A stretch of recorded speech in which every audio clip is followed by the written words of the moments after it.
말씀에 여러분에게 큰 은혜가 되기를 주님의 이름으로 축원합니다.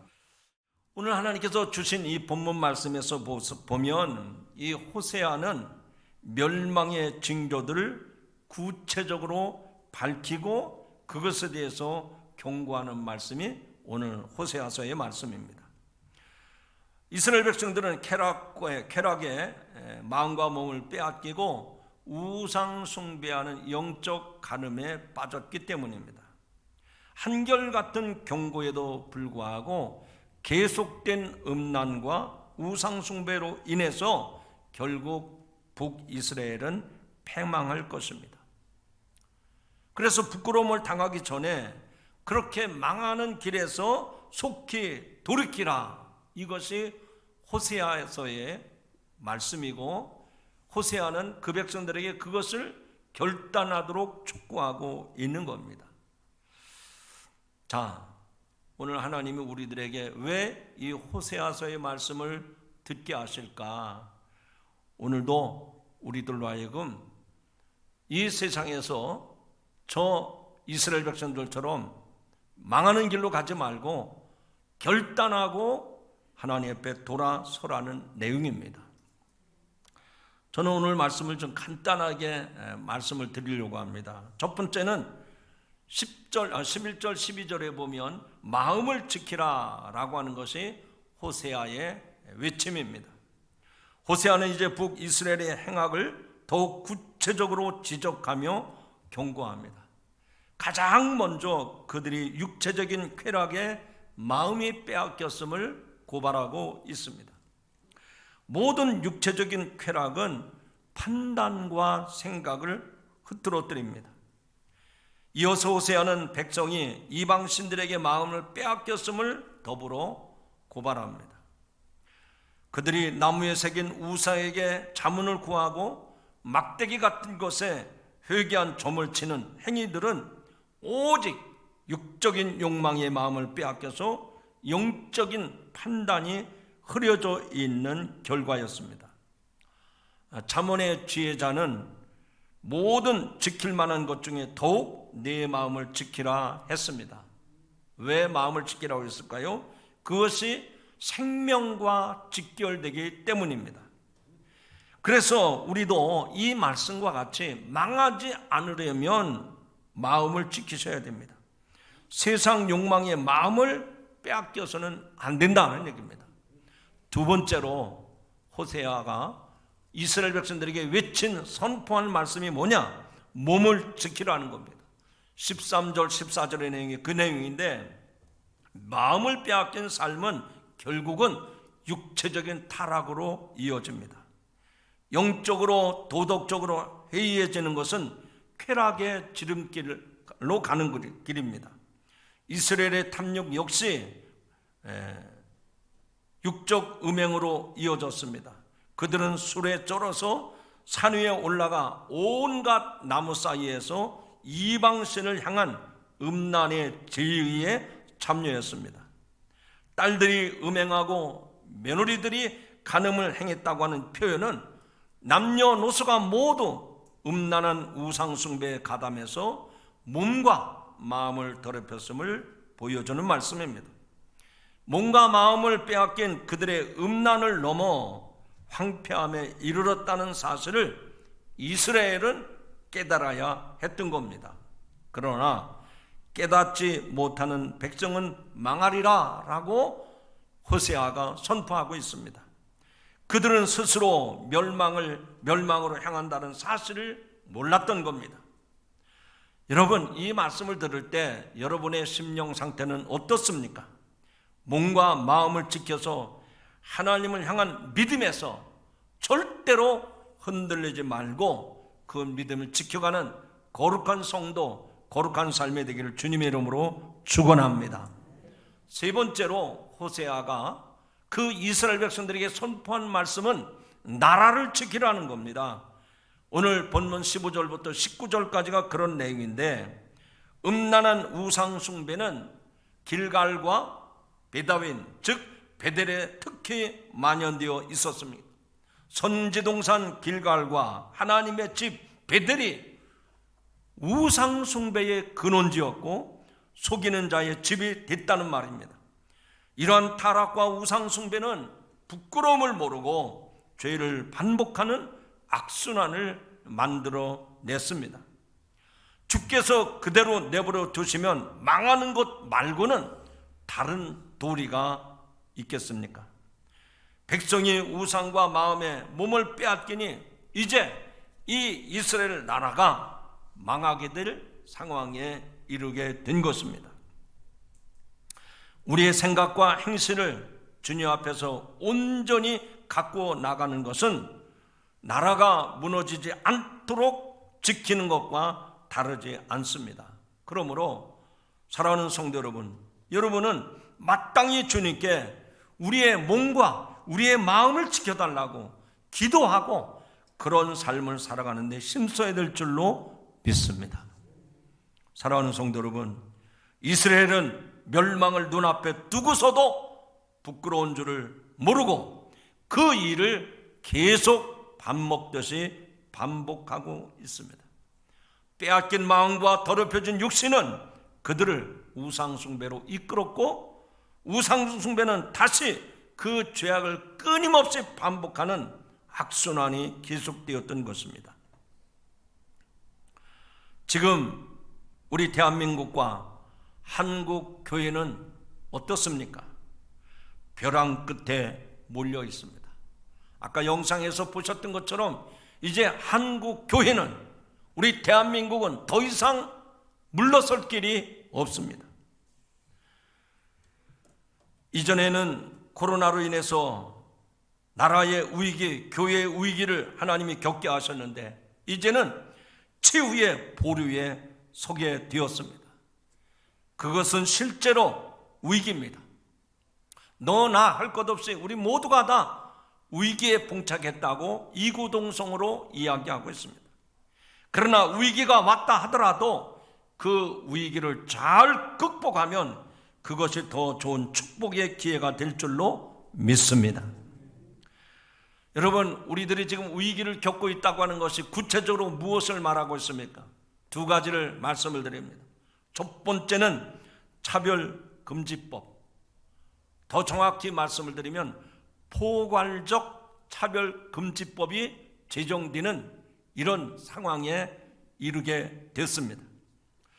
여러분들도 마찬가지겠지만 일반인들도 차별금지법 하면은 무엇을 말하는 건지 잘 모릅니다. 성도들도 마찬가지죠. 차별금지법 듣기는 들었는데 그게 뭐가 문제가 되느냐 이렇게 말합니다. 뭐가 나쁜지 뭐가 좋은지 뭐 얘기는 많이 하고 있지만 잘 모른다 하는 얘기입니다. 특별히 기독교인들이 이 차별금지법에 반대를 하는데 일반인들은 오히려 아니 차별하는 것을 금지한다는데 그게 뭐 나쁜 거냐, 왜 기독교인들은 그렇게 발벗고 나서서 반대를 하느냐, 오히려 기독교인들이 이상하다고 핀잔을 합니다. 여러분, 앞으로도 또 말씀을 드리겠지만 오늘 좀 잘 이해를 하시기 바랍니다. 이 차별금지법에는요 두 가지가 있어요. 개별적인 차별금지법이 있고 포괄적인 차별금지법이 있습니다. 이 개인 차별금지법은 여러분들이 다 아는 내용 아닙니까? 내가 장애자다 그러면 장애자를 보호해야 되는, 그런데 그 장애자를 보호하지 않냐고 막 이렇게 대하게 되면 그 장애자에 대해서 차별했다고 하는 것이 법에 저촉이 됩니다. 그래서 그런 것을 우리는 개별적 차별금지법이라고 그래요. 그런데 이게 장애자에게만 해당되는 거 아니라 이런 부분들이 굉장히 많습니다. 근데 이게 많다 보니까 어떻게 법으로 하나하나 다 정리를 할 수가 없으니까 개별적 차별금지법 말고 포괄적 차별금지법을 만들어서 이런 것에 대해서 법으로 제재를 하자. 그래서 만드는 법이 포괄적 금지법입니다. 여러분, 그런데 이 포괄적 차별금지법에는 숨어있는 비밀이 하나 있습니다. 그건 뭔가 하니 성소수자 또는 젠더들을, 이 젠더라는 말이 제가 영어 실력이 좀 짧아서 좀 정확하게 번역하기가 어려운데, 나는 남자도 아니고 여자도 아니고 뭐 이때는 남자도 될 수 있고 이때는 여자도 될 수 있고 뭐 그런 의미로 이해하시면 좋을 것 같아요. 그러니까 성소수자나 젠더들을 인정하고 그들이 자의적으로 성별을 선택할 수 있는 권리를 주장하는 사상이 이 포괄적 금지법 속에 들어가 있는 겁니다. 여러분, 우리는 하나님을 믿는 사람들입니다. 성경을 하나님의 말씀으로 받은 사람들입니다. 그러면 성경에서 하나님이 인간을 지으실 때 남자와 여자로 만드셨습니다. 그것이 우리의 생물학적인 성별로 남자와 여자로 구별이 되는 겁니다. 그런데 이 포괄적 차별금지법으로는 이게 다 문제가 되는 거예요. 그런 포괄적 차별금지법으로 적용시켜서 남자, 여자로만 제한을 하면 그거는 성소수자들, 젠더들에 대한 혐오요 반인권적인 요소로 보는 겁니다. 지금 말씀드린 게 굉장히 중요합니다. 나는 뭐 이거하고는 아무 상관이 없는데 천만의 말씀이에요. 여러분 자신에겐 그런 일이 없어도 여러분 지인 가운데, 여러분 친인척 가운데 이런 문제에 연루되는 사람이 얼마든지 있을 수 있어요. 그들의 주장대로 말하면 이런 금지법은 해체되어야 하는 개념입니다. 그들은 사회적 성별을 말하는데 그것은 자기들의 마음에 따라서 성별을 정하겠다는 겁니다. 더 쉽게 말씀을 드릴게요. 내가 지금 남자지만 내가 내일부터는 여자가 되고 싶다. 이것을 사회적 성별이라고 하는데 얼마든지 지금 이런 일들이 일어나고 있습니다. 이런 경우들이 점점 더 많아지고 있다는 얘기입니다. 예를 들어 말씀드립니다. 오늘은 내가 남자로 있다가 내일부터는 내가 여자입니다 라고 선언을 하며 여자로 살겠다고 그런 남자가 있어요. 그래서 오늘까지는 공중 화장실을 가도 남자 화장실에 갔습니다. 그런데 내일부터는 내가 그렇게 선언을 했기 때문에 나는 남자지만 내일부터는 여자라는 겁니다. 그래서 남자가 여자 화장실에 들어갑니다. 이런 일이 실제로 외국에서는 남자가 여자라고 선언을 하고 여자 화장실에 들어갑니다. 그러면 다른 여성들이 보고 웬 남자가 여자 화장실에 들어오나 수치심과 두려움을 느끼고 항의를 하고 신고를 하면 여차없이 차별 금지나 인권 침해를 당했다고 호도되고 있는 것입니다. 그 중에 제일 심각한 부분이 어느 부분인가 하니 이미 기성세대는 거기에 대해서 반응을 할 수가 있어요. 그러나 어린 아이들은 거기에 대해서 반응을 하지 못합니다. 이미 유치원서부터 그리고 초등학교의 학생들부터 이런 성소수자에 대해서 그리고 젠더들에 대해서 교육이 시행되고 있습니다. 그러니까 이런 문제에 딱 부딪혔을 때 어린 아이들은 혼란에 빠지는 겁니다. 지금 우리나라도 낙태 그리고 동성애 합법화 이런 쟁취를 위한 세력들은 무너진 윤리와 도덕을 바로 세우고 기독교 교리를 말하지 못하도록 차별금지법으로 재갈을 물리고 쐐기를 박으려고 합니다. 대한민국의 교회와 신앙인들은 이런 포괄적 차별금지법 제정 반대를 위해서 온 힘을 쏟고 있는 겁니다. 기독교인들은 왜 차별금지법을 반대하는가? 과연 이런 차별금지법을 어떻게 막을 수 있을 것인가? 여기에 대해서 잠깐 말씀을 드립니다. 여러분, 왜 기독교인들은 이 포괄적 차별금지법을 반대하는 것입니까? 첫째로 따라합시다. 기독교 교리를 훼손하기 때문입니다. 우리 크리스찬들은 지켜야 할 교리가 있습니다. 목숨 걸고 지켜야 되는 교리가 있단 말입니다. 이 교리를 잃어버린 신앙은 존재할 수가 없어요. 교리가 무너지면 신앙을 지킬 근거가 없어진다는 말입니다. 그러므로 차별적 포괄금지법 제정은 기독교의 절대 기준을 파괴하는 폭력입니다. 그러므로 내 자녀와 가정과 우리의 교회와 우리의 신앙의 자유를 지키기 위해서는 저항하고 싸울 수밖에 없습니다. 좀 더 구체적으로 말씀을 드리면 이 차별금지법은 몇 가지 폐단이 있는데, 첫째는 창조 질서를 부정하는 법입니다. 앞서 말씀드린 것처럼 하나님은 하나님의 형상으로 남자와 여자를, 두 가지 성을 창조하셨다고 했습니다. 성경을 통해서 남자와 여자의 결합으로 가정을 이루라고 하셨고, 동성애는 죄라고 하셨습니다. 법으로 동성애를 강요하고 제3의 성을 인정하라는 젠더주의를 받아들이라는 것은 하나님의 창조 질서를 부인하라는 폭력이요 횡포입니다. 그러므로 기독교의 교리를 훼손하는 무리한 도전에 저와 여러분이 눈을 뜨고 가만히 바라볼 수만은 없는 것입니다. 두 번째, 이 차별금지법의 폐단은 뭐냐? 가정과 교회를 무너뜨리는 법입니다. 반기독교 세력들은 가정을 해체하면 교회가 무너진다는 것을 역사적 경험을 통해서 잘 알고 있습니다. 이들은 젠더주의와 동성애를 허용을 주장하면서 성을 무기로 가정을 무너뜨리려고 합니다.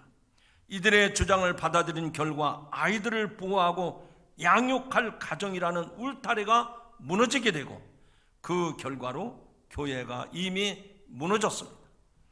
여러분은 여러분의 가정과 교회가 무너지는 것을 보고만 있겠습니까?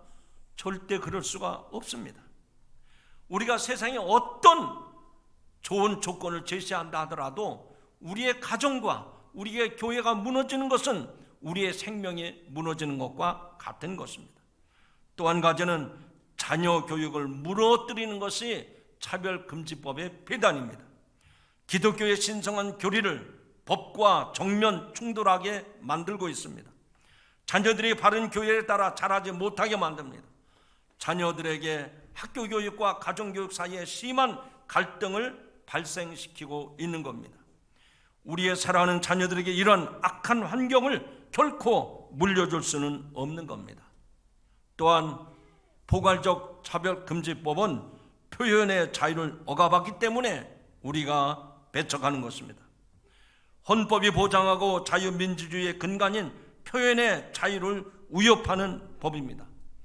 표현의 자유가 보장되지 않으면 신앙의 자유, 집회의 자유, 출판의 자유가 위축되고 억압받을 수밖에 없습니다. 결국 신앙이 심각하게 위협을 받게 된다는 얘기입니다. 또 한 가지는 모든 법과 기준을 변질시키고 있다는 말입니다. 지금 서구에서 차별금지법이 도입된 후에 모든 영역에 이 법에 따른 개정과 규칙을 만들어서 문화적인 헤게모니를 장악하고 있습니다. 비단 신앙의 영역뿐만 아니라 가정과 교육, 고용 등 모든 분야에서 차별금지법의 기준에 맞추어 규제와 탄압이 이미 시작되었습니다. 이런 악법이 제정되면 입법부, 사법부, 행정부가 교회와 성경을 탄압할 수 없는 구조적인 문제가 발생할 수밖에 없는 겁니다. 아마 앞으로도 제가 또 말씀을 드리겠습니다만, 이 차별금지법이 얼마나 심각한 피해가 있는지를 말씀을 통해서 드리려고 합니다. 오늘은 여기까지 말씀드리고, 두 번째 문제는 이 포괄적 차별금지법에 더 심각한 문제를 제기하는 동성애 문제입니다. 여러분, 성경을 읽어보셨습니까? 성경에서는 동성애는 가장 가증한 죄라 규정을 하고 그들을 돌로 치라고 명백하게 말씀하고 있습니다. 그러나 하나님을 모르는 사람들은 이 동성애가 뭐가 문제가 되느냐, 서로가 좋아하면 얼마든지 부부로 살 수 있지 않느냐, 이렇게 자기 소견에 옳은 대로 주장을 하고 이 시대에 그들을 비난할 합의적인 윤리적 기준도 없습니다. 그냥 그렇게 살겠다면 할 수가 없는 겁니다. 사실 우리도 역시 죄인인데 그들을 비난할 자격은 없습니다. 오직 죄가 없으신 예수 그리스도께 의뢰할 수밖에 없는데 그분의 해결 방법은 무엇일까요? 그들을 진정으로 사랑하는 것입니다. 그들을 진정으로 사랑하기 위해서 성경이 가르치는 성에 대해서, 그리고 성경이 금했던 이 동성애 현실에 대해서 우리들 자신이 먼저 더 잘 알고 있어야 됩니다. 성경은 뭐라고 했습니까? 남자가 부모를 떠나 그의 아내와 합하여 둘이 한 몸을 이룰지로다. 아담과 그의 아내 두 사람이 벌거벗었으나 부끄러워하지 아니하니라 라고 기록되어 있습니다. 부부에게는 주변의 모든 사람, 심지어는 부모들까지도 배제된 오직 두 사람만의 배타적이고 친밀한 관계를 명령하신 겁니다. 그래서 이렇게 말씀합니다. 그런즉 이제는 둘이 아니요 한 몸이니 그러므로 하나님이 짝지어 주신 것을 사람이 나누지 못할지니라 했습니다. 이는 부부관계를 통해서 가정의 안정성을 부여하신 말씀입니다. 그래서 그 가정에 하나님이 명령하십니다. 생육하고 번성하여 땅에 충만하라, 땅을 정복하라, 모든 생물을 다스리라. 이것은 우리가 살아가는 삶의 문화에 대해서 규정을 지어주신 겁니다. 성경은 분명히 한 남자와 한 여자로 결합된 결혼을 통해서 가정을 세우고, 그 가정 공동체를 통해서 교회를 세우고, 그 교회를 통해서 나라를 세우리고, 그리고 이 나라를 평화롭게 다스리라고 명령하신 줄로 믿습니다. 그러면 오늘 우리들이 지금 발등에 불이 떨어진 것처럼 이 포괄적 차별금지법과 동성애에 대해서 법을 제정하려고 하는데, 그러면 어떻게 이런 악법을 막을 수가 있을 것인가? 여러분, 먼저 내 힘과 지혜로는 아무것도 할 수 없음을 고백해야 합니다. 우리의 연약함을 주님께 고백하고 오직 하나님의 도우심, 성령의 도우심을 바라야 할 줄로 믿습니다. 그 말은 저와 여러분이 세상의 어떤 권력과 힘을 가지고 이 법을 무너뜨리는 것이 아니라 하나님 앞에 엎드려 기도함으로 겸손한 자의 순종만이 이런 악법을 막을 수가 있다는 얘기입니다. 많은 지식이 없어도, 기발한 전력이 없어도 하나님은 무릎 꿇고 기도하는 당신의 백성들을 통해서 그 일을 이루실 줄로 믿습니다. 보잘것없고 작은 믿음이지만 그 믿음이 말씀을 지키고 교회를 지키려는 겸손함이 우리의 힘이 되고, 그것이 세상의 악법을 막게 하실 줄로 믿습니다. 그 믿음을 지키려는 신앙의 열심을 보시고 우리 주님은 이 세상의 불의한 법을 제재하실 줄로 믿습니다. 앞서 여러분들이 영상을 보셨지만 이번 10월 27일은 세계교회가 종교개혁 기념주일로 지키는 주일입니다. 여러분, 과연 교회가 새롭게 개혁을 해야 되는데 이런 우리의 현실을 앞에 놓고 어떻게 해야 되겠습니까? 그날 우리는 서울 광화문과 시청 광장에 모여서 하나님 앞에 연합해서 예배를 드리고 하나님 앞에 부르짖어 기도할 것입니다. 그리고 선포할 것입니다. 하나님이 기뻐하지 않는 이 악법을 제거하라고 분명히 세상을 향해서 선포해야 할 것입니다. 이번에 모이는 일은 어느 교단이 주관해서 하는 것도 아닙니다. 어느 교파가 그것을 주관해서 하는 것이 아닙니다. 교단과 교파를 초월해서 모두 자발적으로 모여서 기도하는 겁니다. 저도 SNS를 통해서 보고 도전을 받았습니다. 지금 우리 감리교회는 지난주에 감독 선거가 끝났습니다. 현재 감독은 이달 말로 끝이 납니다. 그리고 새로운 감독들이 교회의 지도자가 될 것입니다.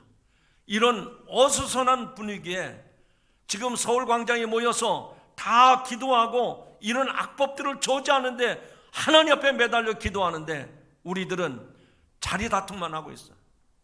여러분, 우리도 어떻게 해야 되겠습니까?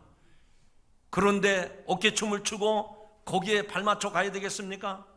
여러분들은 우리가 어떻게 살아야 되는지를 이 말씀을 통해서 깨달아야 됩니다.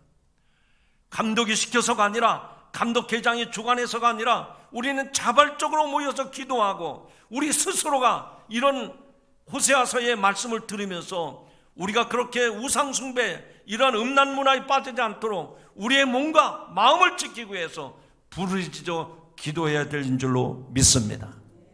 저는 오래전부터 그런 생각이 들었어요. 우리 교회 안에 우리 반석 공동체 구성원들, 여기 계신 여러분뿐만 아니라 이 예배 자리에 나오지 못한 우리의 자녀들 가운데, 아니면 친인척 가운데 신천지라고 하는 이단에 빠져서는 안 되겠다, 그리고 이런 우상문화, 그리고 동성애자, 차별금지법에 동조하는 사람이 생겨서는 안 되겠다, 오래전부터 그런 마음을 가지고 기도하고 있었습니다. 근데 들려오는 소식은 그렇지 않아요. 아무개 권사님 딸이, 아무개 집사님 딸이 신천지에 다닌답니다. 아무개 친척에 누가 다 동성애자랍니다. 여러분, 없다고 장담할 수 있습니까? 아닙니다. 드러나지 않은 것 뿐이지, 우리가 모르는 것 뿐이지, 그들이 드러내고 나는 동성애자입니다, 나는 신천지입니다, 이렇게 말하는 사람들이 어디 있어요? 그렇기 때문에 우리는 심각하게 생각해야 됩니다. 자녀들과 함께 생활하지 않아도 멀리 떨어져 사는 자녀들이 신천지에 나가서 신앙생활하는데 여러분한테 찾아와서 아버지 어머니 제가 신천지 다니기로 했습니다, 이렇게 말하는 자녀들이 어디 있어요? 내가 앞으로 결혼을 하지 않겠습니다, 나와 함께 지내는 가까운 친구가 있는데 이렇게 부부로 살기 원합니다, 그럴 자식들이 어디 있느냐 말이에요. 우리는 평안하다 할 때가 아닙니다. 지금 한국교회는 벼랑 끝에 있어요. 이게 더 이상 물러날 길이 없다, 이 얘기입니다. 우리가 살고 죽는 길이 벼랑 끝에 있다, 그 얘기예요. 얼마나 심각합니까? 얼마나 위기에 봉착해 있습니까? 저는 확실히 믿습니다. 여러분이 믿음이 있다 해도요, 기도하지 않는 사람은 절대 행동하지 않습니다. 그렇기 때문에 이 일을 위해서 기도하시길 바랍니다. 기도하는 사람을 통해서 하나님이 역사하십니다. 그게 성경의 원리예요. 여러분, 다니엘을 보시기 바랍니다. 왕이 내려준 산의 진미를 내가 먹지 아니하리이다, 하나님 앞에 하루 3번씩 기도했을 때 그는 믿음을 지켜냈고 그는 살아계신 하나님을 증거했던 것입니다. 성도 여러분, 폼생폼사라는 말 많이 아시죠? 내가 하나님을 믿는 폼을 다 드러내고 있어요. 멋있습니다. 겉으로 볼 땐 참 믿음 좋은 것 같아. 그러나 기도하지 않는 성도는 행동하지 않습니다. 기도하지 않는 믿음은 살아있는 믿음이 아닙니다. 그렇기 때문에 우리는 이것을 심각하게 여기고 기도하시기를 주님의 이름으로 축원합니다. 여러분, 신앙을 지켜온 믿음의 선진들이 법에 능통하고 힘과 정체력이 있어서 오늘날까지 그 신앙을 지켜온 것은 아닙니다. 배운 것이 없어도, 가진 것이 없어도 주님이 우리와 함께 하신다는 그 신실한 믿음을 가지고 주님 앞에 엎드려 기도했을 때 이 나라를 지켜왔고 이 교회를 지켜온 줄로 믿습니다. 그런 믿음을 우리도 지키려면 우리가 비록 손해를 봐야 되고 피해가 있다 하더라도, 언론과 여론의 비난과 모험이 있다 하더라도 그런 것을 두려워하지 말고 교리에 어긋나기 때문에 반대한다고 주장하고 다니엘처럼 믿음의 결단을 이루어야 할 줄로 믿습니다. 이렇게 우리가 세상에서 선한 싸움을 싸우다가 마지막 주님 앞에 섰을 때 주님은 큰 싸움에 잘 싸웠다고 저와 여러분을 칭찬해 주실 줄로 믿습니다. 우리가 입은 피해와 상처가 예수님의 흔적으로 남아 상급으로 돌아오게 될 줄로 믿습니다. 만왕의 왕 되신 주님 앞에 비겁한 신앙인이 될 수 없습니다. 그냥 적당히 얼버무려서 살 수는 없습니다. 사도 바울의 증거와 같이 몸은 죽여도 영혼을 죽이지 못한 자들을 향해서 단호하게 그리고 선포하고 대항해야 할 것입니다. 주님, 우리를 불쌍히 여겨 주시옵소서. 오늘도 살아계신 하나님을 천한 만민에게 선포하며 나갑니다. 이렇게 고백하며 결단해야 될 줄로 믿습니다. 한번 선포하고 기도하도록 하겠습니다. 따라합시다. 우리는 차별금지법과 동성애를 반대합니다. 한번 하셨기 때문에 여러분들의 의지를 한번 손을 들고 한번 외쳐봅시다. 여러분 손을 들고. 이거 어디 방송에 안 나가요. 붙잡혀가지 않습니다. 여러분의 이 모습이 하나님 앞에서 나의 마음을 드러내는 거예요. 따라합시다. 나는 차별금지법과 동성애를 반대합니다. 여러분, 호세아서는요, 그 북이스라엘의 그 음란한 문화를 그 당시 호세아를 통해서 고발한 겁니다. 그런데 이 농부였던 호세아를 불러가지고요, 지금 이스라엘에 이렇게 음란 문화가 팽배해 있는데 너 저 고멜을 데려다가 아내를 삼아라. 그래서 음란한 이 고멜을 자기 아내로 삼아가지고 그가 세 자녀를 낳습니다. 그리고 이 호세아를 떠나서 이혼을 하고, 뭐 이혼인지는 모르지만 집을 나가버렸어요.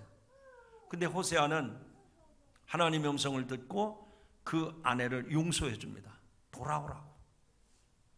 그게 그 당시 보여주는 하나님의 메시지. 지금 우리가 그렇습니다. 이 세상의 음란 문화로, 악법으로 다 무너지고 있어요. 깨어있는 성도들마저도 세상으로 다 치우쳐가고 있습니다. 이런 때 하나님은 제2의 호세아, 저와 여러분을 세우셔서 이 타락한 이 음란 문화를 물리치고 악법을 제지하도록 우리에게 그 사명을 주신 거예요. 그렇기 때문에 이 호세아서의 결론은 그겁니다. 망하지 않으려면 속히 돌아오라. 고멜아, 더 이상 망하지 않으려면 네 남편 호세아에게 돌아오라. 오늘 하나님께서 우리에게 말씀하십니다. 우리들이 지금 신앙생활 평안하게 아무 문제 없이 잘하는 것 같습니까? 아닙니다. 여러분이 알지 못하는 가운데 벌써 우리는 위기 앞에 서 있어요. 이제는 벼랑 끝에 밀어뜨리면 떨어질 수밖에 없는 상황에 왔습니다. 더 이상 망하지 않으려면, 떨어지지 않으려면 하나님께로 돌아가야 되는 거예요. 내일이 아니라고요? 아닙니다. 언제 우리의 자녀손들에게, 언제 우리의 미래 세대에게 이런 일이 다가올는지 몰라. 망하지 않으려면 속히 돌이켜야 됩니다.